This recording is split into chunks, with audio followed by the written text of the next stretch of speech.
In the vast savannas and riverlands of West Africa, during the early 14th century, an empire rose to unparalleled heights of power and prosperity. Its ruler would become known not just for his dominion over land and trade, but for a fortune so vast that modern estimates place it in the hundreds of billions, making him, by many accounts, the richest person who ever lived. His name was Musa I, better known to history as Mansa Musa. Mansa Musa was born around 1280 into the royal lineage of the Mali Empire, founded decades earlier by the legendary Sundiata Keita.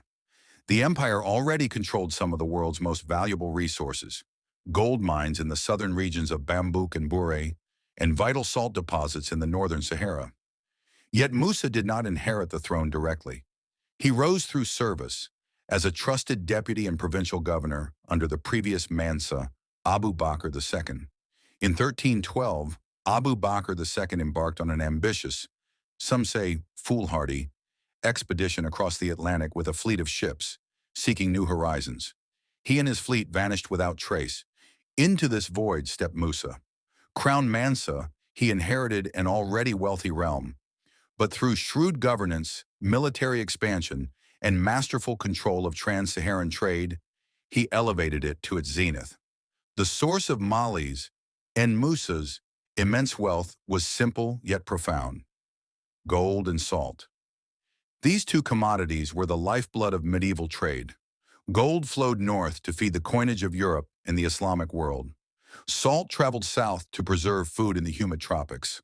By taxing caravans and maintaining secure routes, Musa amassed treasures beyond measure.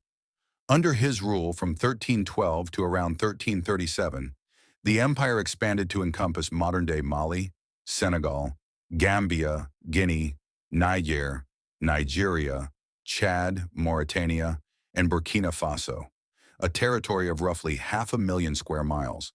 Cities like Gao and especially Timbuktu flourished as centers of commerce and Islamic scholarship. Musa, a devout Muslim, invested his wealth in learning and architecture. He commissioned mosques, libraries filled with manuscripts, and universities that drew scholars from across the Islamic world. Timbuktu became a beacon of knowledge, a place where theology, mathematics, astronomy, and law were studied in an African context. But it was one journey that etched Mansa Musa's name into global memory forever. In 1324, fulfilling his religious duty, he set out on the Hajj, the pilgrimage to Mecca.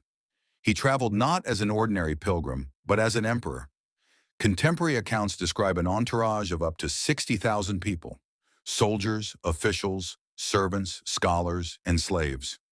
Hundreds of camels carried gold, each beast laden with hundreds of pounds of the precious metal. Guards bore golden staffs. The caravan included luxury tents, horses, and even exotic animals. In Cairo, the heart of the Mamluk Sultanate, Musa's generosity overwhelmed the city. He distributed gold so freely to the poor, to officials, to scholars, that the market flooded. The value of gold plummeted, triggering inflation that lingered for over a decade. Chroniclers recorded the astonishment of the Muslim world. Here was a king whose wealth seemed inexhaustible. This single pilgrimage placed West Africa firmly on the world map. European cartographers, hearing tales of the King of Mali holding a golden nugget, began depicting him on maps, a black African monarch enthroned in splendor. Mansa Musa returned transformed. He brought back architects and scholars who further enriched Mali's cultural landscape, building the famous Djinguereber Mosque and expanding Timbuktu's intellectual tradition. When he died around 1337, the Mali Empire stood at the peak of its golden age. His reign demonstrated that wealth, when paired with piety, justice, and vision, could build not just fortunes, but lasting civilizations.